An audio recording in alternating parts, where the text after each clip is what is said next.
আমরা সরাসরি যেতে চাই সাভারা জাতীয় স্মৃতিসৌধে। এরই মধ্যে সেখানে পৌঁছেছেন প্রধান উপদেষ্টা প্রফেসর ডক্টর মোহাম্মদ ইউনূস। আমরা দেখব সরাসরি সেই দৃশ্য।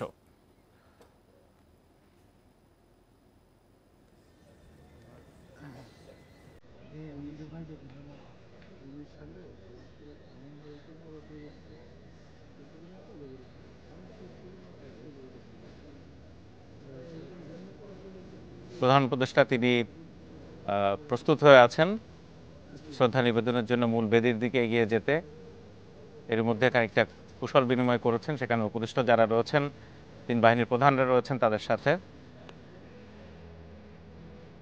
আমরা স্বরাষ্ট্র উপদেষ্টা আদিলুর রহমান খানকে দেখতে পাচ্ছি এবং স্বরাষ্ট্র উপদেষ্টাও পাশে রয়েছেন।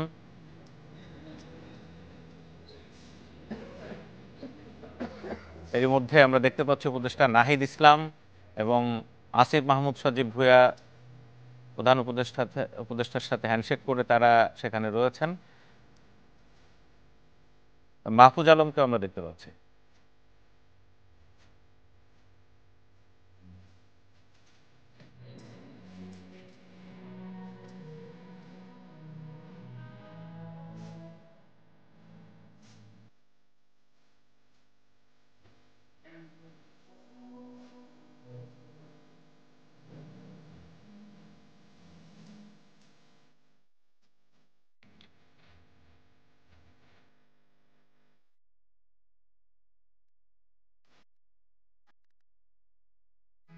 চৌধ এলাকায় এর মধ্যে ব্যাপক নিরাপত্তা বলয়ে রাখা হয়েছে গত কয়েকদিন ধরেই। এটি স্বাভাবিকভাবে আমরা প্রতি বছর দেখে থাকি, যেহেতু রাষ্ট্রের সর্বোচ্চ গুরুত্বপূর্ণ ব্যক্তিরা সেখানে যান এবং একেবারে এসএসএফ সদস্যরা কর্ডন করে আছে প্রধান উপদেষ্টাকে।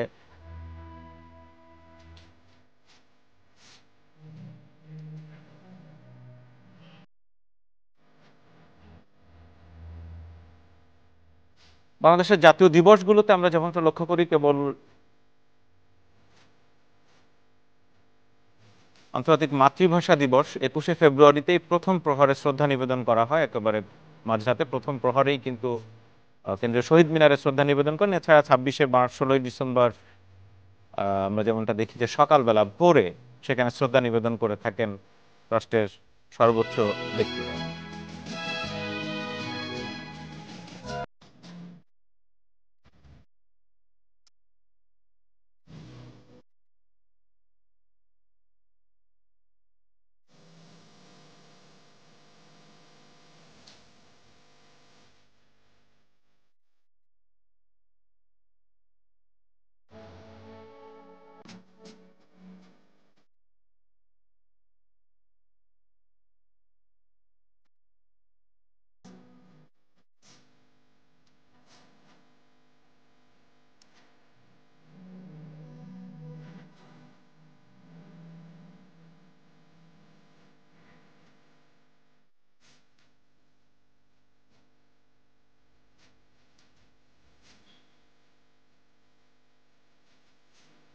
সাধারণ মানুষ অনেকেই এই বিজয় দিবসের আগে অনেকেই তাদের প্রত্যাশায় যেমনটা বলেছেন এবং অনেকে স্মৃতিচারণ করতে বলেছেন 1971 সালের মুক্তিযুদ্ধের যে মূল পটভূমি, মুক্তিযুদ্ধের যে আকাঙ্ক্ষা, যে আবহ, যে প্ল্যাটফর্ম, সেটি তৈরি হয়েছিল হয়তো অনেক আগে থেকেই, সেই 52 ভাষা আন্দোলনের পর থেকেই ধীরে ধীরে এই পর্যায়ে। কিন্তু একেবারে স্পষ্ট হয়েছিল 1970-এর যে নির্বাচনের ফল, পাকিস্তানি সামরিক শাসক, পাকিস্তানের যারা শাসকবর্গ রয়েছে তারা 1970-এর যে নির্বাচন, সাধারণ মানুষের ভোটদানের যেই রায়, সেটি মেনে না নেওয়ার ফলেই কিন্তু এই প্ল্যাটফর্ম এবং মুক্তিযুদ্ধের এবং স্বাধীনতা গণতন্ত্রের যে দাবি সেটি প্রবল হয়ে ওঠে। আজ 53 বছর পর সাধারণ মানুষ, নাগরিকদের একটাই প্রত্যাশা, যেই প্রেক্ষাপটে মুক্তিযুদ্ধ হয়েছিল সেই গণতন্ত্র, ভোট দেওয়ার অধিকার, সেটি এই বাংলাদেশে কতটা প্রতিষ্ঠিত হয়েছে কি হয়নি।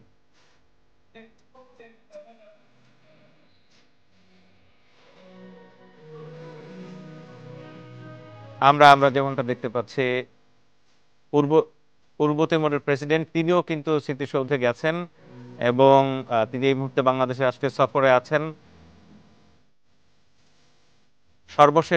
একেবারে সর্বশেষ স্বাধীন রাষ্ট্রগুলোর একটি পূর্ব তিমুর।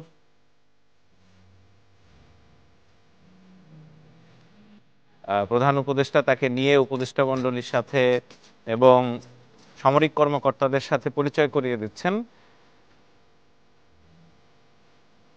স্বাধীনতার যেই স্বাদ, স্বাধীনতার যে আগ্রহ, স্বাধীনতার যেই শপথ, সেটি পূর্ব তিমুরের প্রেসিডেন্ট তিনি নিশ্চয়ই ভালোভাবেই অনুভব করেন। একটি বড় রাষ্ট্র থেকে তারাও স্বাধীন হয়েছে। বাংলাদেশ 1971 সালে যেটি রক্তক্ষয়ী মুক্তিযুদ্ধ, 30 লাখ শহীদের রক্তের বিনিময়ে স্বাধীন হয়েছিল।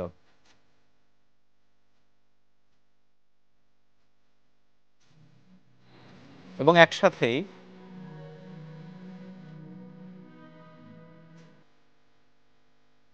একজন রাষ্ট্রপ্রধান এবং একজন সরকার প্রধান, অর্থাৎ বাংলাদেশের প্রধান উপদেষ্টা এবং পূর্ব তিমুরের প্রেসিডেন্ট একই সাথে তারা শ্রদ্ধা নিবেদন করবেন এবং দুটি পুষ্পমাল্য কিন্তু সেখানে সামরিক বাহিনী তাদের জন্য প্রস্তুত করে রেখেছেন।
প্রধান উপদেষ্টা এইমাত্র শ্রদ্ধা নিবেদন করলেন মহান বিজয় দিবসে জাতির শ্রেষ্ঠ সন্তান শহীদদের প্রতি।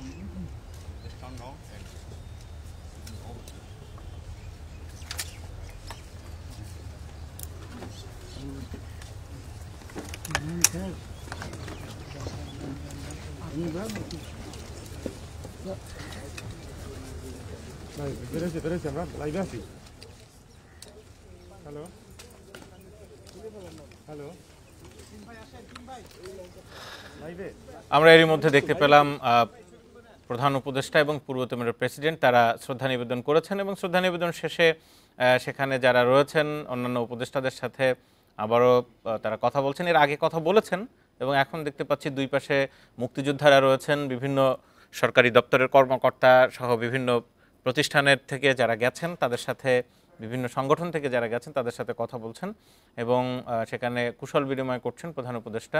এবং এরপরই এখন নিয়ম অনুযায়ী তারা সেখানে যেই পরিদর্শন বই রাখা আছে সেখানে তারা স্বাক্ষর করবেন এবং তারপরে স্মৃতিসৌধ ত্যাগ করবেন। কিছুক্ষণের মধ্যে স্মৃতিসৌধে কিন্তু সাধারণ মানুষের ভিড় নামবে এবং সেখানে আমরা দেখতে পাবো একেবারে পুরো স্মৃতিসৌধ ফুল আর লাল সবুজের পতাকায় কিন্তু পুরো স্মৃতিসৌধের একটা ভিন্ন পরিবেশ, ভিন্ন আবহ সেখানে বিরাজ করবে। সেই দৃশ্য নিশ্চয়ই আমরা ইন্ডিপেন্ডেন্ট টেলিভিশনে আপনাদের জন্য দেখাতে পারবো।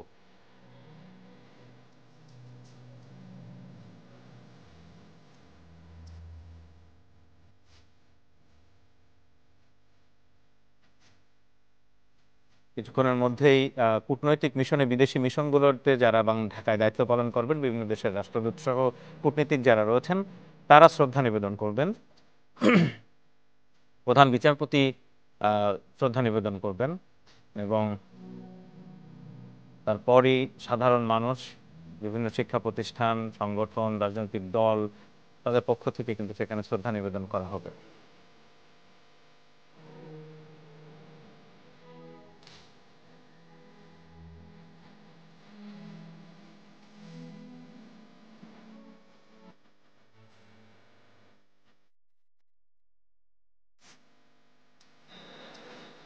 সামরিক বাহিনীর অনেক কর্মকর্তারা, শীর্ষ কর্মকর্তা যারা রয়েছেন তারা সেখানে গেছেন এবং এই মুহূর্তে আমি দেখতে পাচ্ছি অনেক সামরিক কর্মকর্তা যারা রয়েছেন, সশস্ত্র বাহিনীর কর্মকর্তাদের সাথে প্রফেসর ডক্টর ইউনূস তিনি হ্যান্ডশেক করছেন, একই সাথে পূর্ব তিমুরের সফররত প্রেসিডেন্টের সাথেও পরিচয় করিয়ে দিচ্ছেন।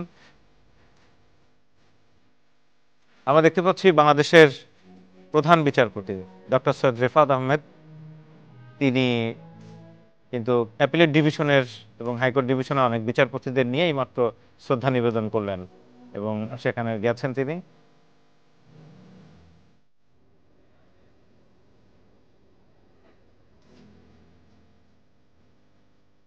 প্রোটোকল অনুযায়ী এই মুহূর্তে রাষ্ট্রের তৃতীয় গুরুত্বপূর্ণ ব্যক্তি।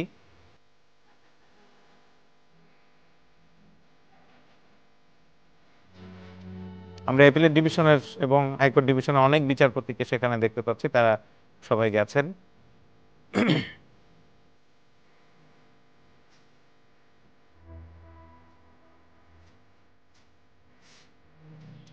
প্রধান বিচারপতি শ্রদ্ধা নিবেদন শেষে তিনি শহীদ বেদি ত্যাগ করছেন এবং এরই মধ্যে আমরা যতটুকু দেখতে পাচ্ছি সাভার স্মৃতিসৌধের এলাকায় কিন্তু ধীরে ধীরে মানুষের ভিড় সেখানে বাড়ছে। খুব অল্প সময়ের মধ্যেই সাধারণের জন্য উন্মুক্ত করে দেওয়া হবে। প্রধান উপদেষ্টা এবং পূর্ব তিমুরের প্রেসিডেন্ট তারা কিন্তু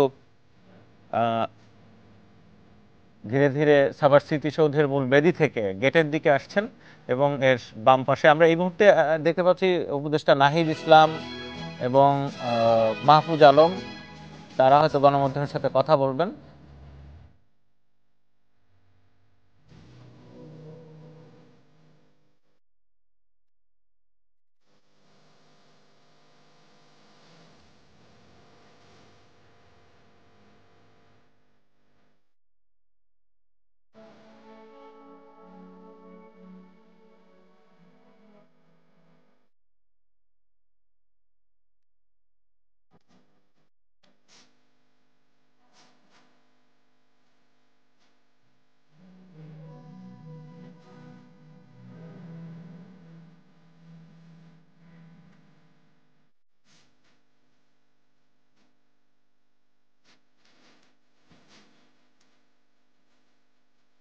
পরিদর্শন বই সেখানে যেটি রাখা হয়েছে তাতে স্বাক্ষর করবেন। এর আগে রাষ্ট্রপতিও ওই বইতে স্বাক্ষর করেছেন এবং এটি নিয়ম, সেখানে বিভিন্ন জাতীয় দিবসগুলোতে যারা যান, রাষ্ট্রের এবং বিদেশি গুরুত্বপূর্ণ ব্যক্তি যারা রয়েছেন তারা, আমরা দেখতে পাচ্ছি পররাষ্ট্র উপদেষ্টা তৌহিদ হোসেন তিনি কিন্তু বিদেশি মিশনের অর্থাৎ রাষ্ট্রদূত যারা রয়েছেন তাদেরকে সাথে নিয়ে তিনি এই মুহূর্তে কূটনৈতিক মিশনের পক্ষ থেকেও কিন্তু শহীদদের প্রতি শ্রদ্ধা নিবেদন করছেন।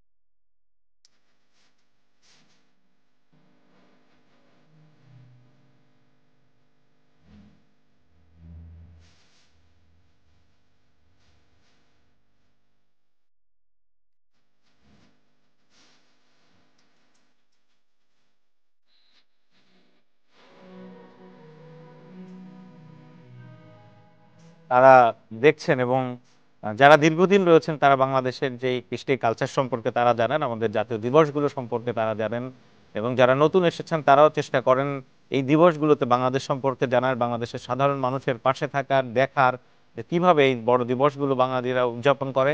কারণ বাংলাদেশের 16ই ডিসেম্বর বাংলাদেশের মানুষের আবেগ, অনুভূতি, স্বাধীন রাষ্ট্র, অনেক ইতিহাস, অনেক কিছু মিশেল এই দিনটির সাথে, অনেক স্মৃতি। তো সেই স্মৃতিগুলো তারা হয়তো অনুভব করার চেষ্টা করেন, কারণ এই পরিবেশ, এই আবহ নিশ্চয়ই পৃথিবীর অন্য দেশগুলোর সাথে অনেক ভিন্ন, অনেক আলাদা। আমরা দেখতে পাচ্ছি প্রধান উপদেষ্টা তিনি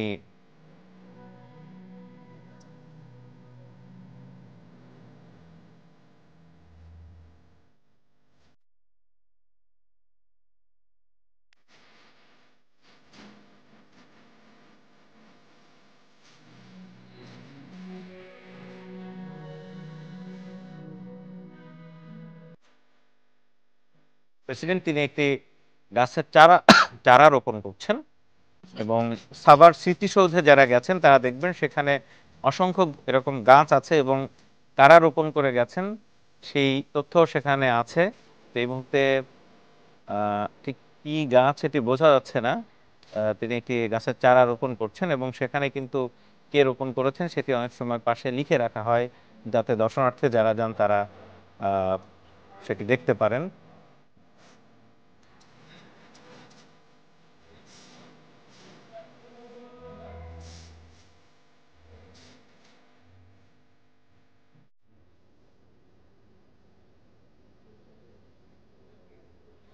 যুদ্ধাহত মুক্তিযোদ্ধা যারা রয়েছেন তারা একে একে হুইল চেয়ারে করে কিন্তু এগিয়ে যাচ্ছেন। আমরা এই মুহূর্তে সরাসরি একটু স্মৃতিসৌধে উপদেষ্টা আসিফ হোসেন তিনি এই মুহূর্তে কথা বলছেন, আমরা সরাসরি তার বক্তব্য শুনে আছি।